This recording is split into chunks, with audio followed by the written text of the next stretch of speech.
Hey y'all, welcome to Team Hotel TV 2015 football edition. And this week we're going to go over week 2's games. Last Saturday it was amazing. I mean, we had some very close games. Yeah, they're great. And to start out with a divisional game against the Panthers and the Cardinals, man, the Panthers barely pulling that out. We're going to jump right into the predictions for week 3, and the first game we got is the Lions versus the Panthers. Chris, what do you got? Initially I look at these week's picks and I thought, last week I thought it was going to be all blowouts because of the way the matchups were, but this league has finally arrived to where I was hoping it would arrive to several years ago, where games, you never know who's going to win each week in, week out, and I think these lower teams are becoming top teams again, and it's amazing to see how a team like the Lions, when I looked at the schedule at the beginning of the week of the season, I thought, oh, this is going to be a Panthers bye week. We play the Lions. Take the week off, no practice. Nah, that ain't happening now. The Lions are the real deal. The quarterback's playing out of his mind. I think that it was unbelievable. It was so close to getting that interception and winning that game against the Raiders. And I guarantee, if this wasn't the best Raiders team we'd ever seen, they would have won. Like last year's Raiders, if this would have been last year's Raiders, hands down, Lions would have won that game, no problem, right? I mean, luckily this is the kind of Raiders team that's just not going to lose games, or at least not lose games very easily. Lions, they are the real deal. I think they're much tougher than anybody anticipated. But I'm telling you, the Panthers, we're tired of just being a mediocre kind of a good team. We're looking for greatness. And I see that the Lions are a step towards greatness, and we're going to take that step this week, and we're going to beat them 26-25. Impressive. That is impressive. But, I cannot go on and just act like last week's call wasn't a controversial call. Yeah. Chris thinks it's incomplete. I think it was an interception. Buddy agrees with me Clearly as well. an interception. I just don't know what the refs are doing. But the Lions are my second favorite team. They are hungry. The coaches, they're so passionate. You got to see them out there on Saturday. The sideline, the churches behind them, they're fired up. And the only reason why they don't win that game is because it's Brian and the Fantastic Five. Otherwise, I think the Lions come out and win. I do agree with you about last year's team getting blown out, but it's kind of hard when, again, Brian is roughing that game as well. Yeah. So I noticed that Brian won't be roughing this game because it's not a game of the week. So I got the Lions on winning this one 35-18 against the Panthers.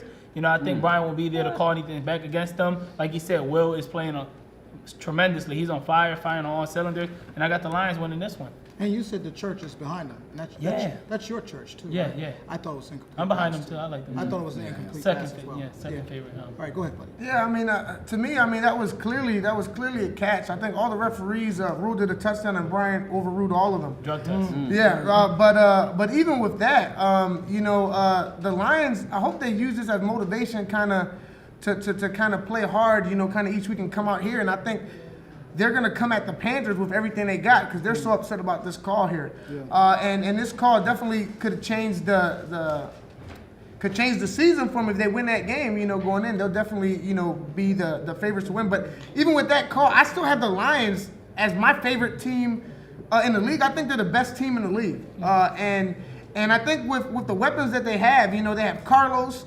Dada, Chris, at the receivers. Mach playing great at tight end, and Hassan at running back. I don't think these guys can be stopped. I think the only way they can be stopped is if they get in their own heads or if they get in each other's way. The referees. Or the referees. But besides that, I think they're very talented. And Pedro's working that middle of the field, pulling flags left and right. Yeah, he's playing amazing. He got 10 touchdown passes already. Yeah, and then even on defense, you got, Pedro and Alex. Touchdown passes or catches? No, I say Will. Will got 10 touchdown passes. Leads the league. Yeah, he leads the league. Yeah, and Pedro and Alex are amazing at grabbing flags in the middle. So and they're just learning to play together. So it's scary. And Chris talks about the Panthers, not wanting to be a mediocre team. Well, they need to get rid of their mediocre players. There's nobody on that team that's impressed. The only one having a good year this year is Miles. Wow. And he stepped up. And he's looking like a stud out there. From the center spot, and he's been playing, defense as well somewhat. Rodney gets a little dump off passes, but they're underutilizing George again. I don't know what's up with between the coaching staff and George. Why he's not getting the ball every time he catches. It's pretty much a touchdown. But yeah, so that's on the coaches. So I think they have mediocre coaches and mediocre players. I gotta agree with you. Yeah, and that's why I got the Lions winning 34-28. They're just a better team overall. They're a better team Coaches, overall. players, Everything. Yeah. overall. That's awesome picks, guys. So let's go to that next 1 o'clock game: Saints versus the Vikings. All right, somebody help me out with this one. The Vikings and the Saints. All right, Saints, they're struggling this year a little bit. They're a new team. I understand that. The Vikings, Somebody tell me what's up with the Vikings. I mean, this is an elite team, a lot of talent, and they got people wanting to leave their squad every single week. I'm getting emails, I'm getting calls, people wanting to leave the team. They just won. And I'm getting emails like, hey, how can I leave this team and go play for another team? Can someone please explain to me what's happening in Viking land? I don't know. I mean, but to know the truth, you're not allowed to switch teams once the season starts. So sorry, y'all, can't do it. But anyway, the Vikings, it's amazing to me. You think that the world is coming to an end. Timoteo, Holocaust is just happening. People dying everywhere. And the Vikings are in the middle of it. But I'm going to tell you something right now. The Vikings are crying, but they're 1-1. And at the end of this week, they're going to be 2-1. And you know what? They're going to make a splash in the playoffs. They're going to be a great team if they just get their crap together, start working as a team, and stop crying. They're going to win this game 33-6. Vikings are back, and they're all one big happy family once again. Well, I hope that tremendous story comes true because, you know, I like the Vikings and I like Moses. But I think Moses has not been playing to his potential. I think he only has, 4 touchdown passes all season long. About a year or two ago, I did claim that he would be the best quarterback. He's clearly playing completely opposite of with the statement that I made a couple years ago. But they do play the Saints this week, so I got the Vikings winning this one 28-18. If the Vikings want to make any run in the playoffs, I suggest their leader, Moses, which is the quarterback that drives the team to help them win, needs to stop playing handball because I saw him again when I was on my way over here. And he needs to focus on his team. That's probably one of the reasons why players want to leave too, because the fact that their quarterback is not focused and his will to win is just not there. So I mean, I don't blame the players for leaving, but like Chris said, you cannot leave once you start with a team. Moses, get it together so you guys can make a run in the playoffs. And Vikings win this one 28-18. Hey, didn't Tony Romo do the same thing when he was with the Cowboys? Him and his girlfriend, they went to Mexico, hanging out in Cabo San. And then he fumbled the snap. Yeah. Same scenario. Yeah, I'm with you guys. Moses is definitely fumbling this season, and he's on a slump. I mean, he's like you said, he's only thrown 4 touchdown passes. But I think that there's a real big controversy between Moses and Shameed. As you can see, Shameed led the league in catches last year, and now he's not getting the ball. You know, and it's not the coverage. What it is had to do some investigative reporting, and Shameed actually roofed Don't expose. He actually roofed one of his handballs. Wow. And he couldn't take it. And then Shameed has his new clothing line. Moses wants no part of it, doesn't want to support him, doesn't like his pictures on Instagram no more, liking each other's girls' pictures. It's a big controversy over there, and Hector got to pull it together. A lot of turmoil. Definitely. I mean, and they got players over there. You know, they got Jalil and no one is focused, like you were saying. The 2-star players are fighting. Hector is in love. He's on a honeymoon trip every other weekend. That's right. So the coaches are slacking, the quarterback's slacking, Now I understand. their captains are slacking. That's why they're falling apart. Yeah. I just hope they get it together. Maybe they're gonna have to start focusing on their young players if they think the season's gonna be a wash and start giving the ball to Darius and Keyshawn, I think, and the Saints. I mean, I think their biggest thing is they're still trying to figure out the league. But one thing is they definitely have the will to win, but they just haven't figured out how to win yet in this league, and they need a quarterback. I think that's the biggest thing, and they're still looking for a quarterback. I think they tried like 5 different quarterbacks, and I think that's where you got to do early on is trying to figure out who you can put in that position. But I think they got some key playmakers in Joseph and Christian. And so if they can kind of get those guys involved and figure out a quarterback, I think it can be a closer game. And I think with the Vikings, I think there's no way the Vikings can lose this game. So I got them winning 28-19. But I say the Saints give them all they got. Yeah. So Can I make a comment real quick? the Just for the Saints, just an advice. Saints were smart. Use your 5 seconds while you're playing out there. Don't rush anything. I think if you use your 5 seconds, then it'll be a lot easier. Don't force anything. You don't have to go deep every play. Just take your time. Let the game come to you, and you guys will be all right. Sorry about that. No, that's all right. That's all right. I think if the Saints were smart, what they would do is they would have somebody selling some of Shameed's clothing line in the end zone. Yeah. Okay. Moses would be pissed off and throw the ball straight at the sales table. Find a way to Right. make Moses blind. Yeah. So hey, let's go to that 2:30 game where we have the Raiders and the Ravens. I said at the beginning of the year that there's 3 teams that have won Urban Bowl since I've been in the league. Raiders, Cowboys, a.k.a. Redskins, and Eagles. And I said if you're going to beat these teams, you've got to do extra study.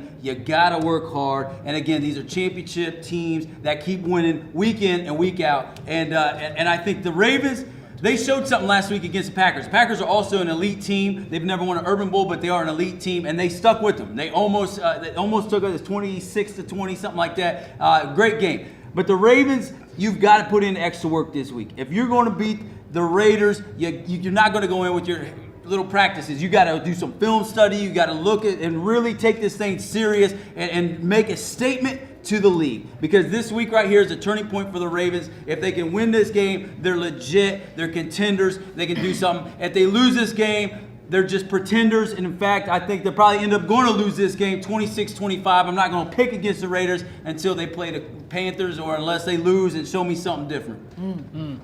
Chris said that the Packers are an elite team. I got to agree. He said they almost won, but almost only counts in horseshoe and hand grenades, so that does not count in this league. But this week I'm calling an upset alert. I got the Ravens winning this one 34-30. Uh-oh. Again, because Brian will not be roughing this game because it's not a game of the week. And, the Ravens have a shot because they're not going up against the Fantastic Five and the Super Friends. So I got the Ravens winning this one. I just they continue to run the ball. And what's the middle linebacker, the sacker? For which? Tim. The Ravens. Tim. If Tim could just put some pressure on Smoke, I'm pretty sure they'll do pretty well. I don't think Smoke is that good of a quarterback. I know there's a lot of personal 15-yard penalties that puts him in front of the end zone. Then he throws an easy touchdown. I just think that Josh is a way better quarterback than Smoke. And I don't know why I keep hearing these comparisons and rumors that Jeff is saying that Smoke is a lot better. He probably likes him better because he gets the ball a lot for him. But Jeff is definitely a lot better. Smoke can't even compare the two.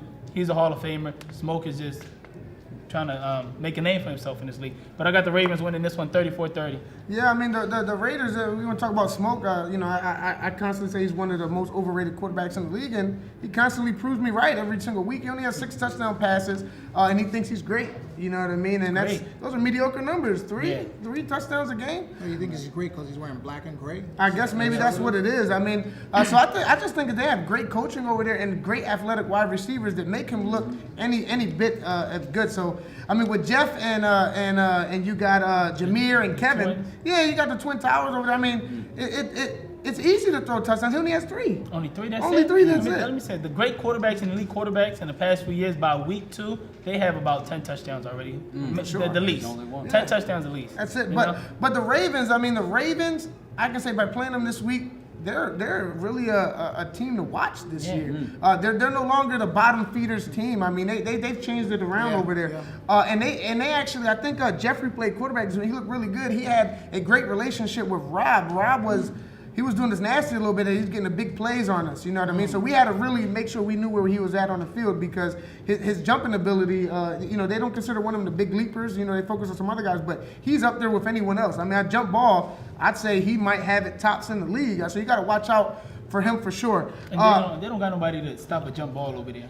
No, they're all little over there. They're little over there. The Twins can do. The Twins can. Speed is what you have with to the worry Lions about, there, I though. think the Lions exposed their secondary. If the quarterback can just go over top, I've seen the Lions go deep about 3 or 4 times over the safeties. Smoke is so little, so it's so easy to throw the ball where it's They just at. have the And then the Ravens Twins have a just, lot of speed. They just be lost. I thought this was my turn. All right, so the Ravens, I got the Ravens. We get a score here while everyone's kind of talking about. The Ravens are winning 31-27. That's my upset of the week there. Crazy.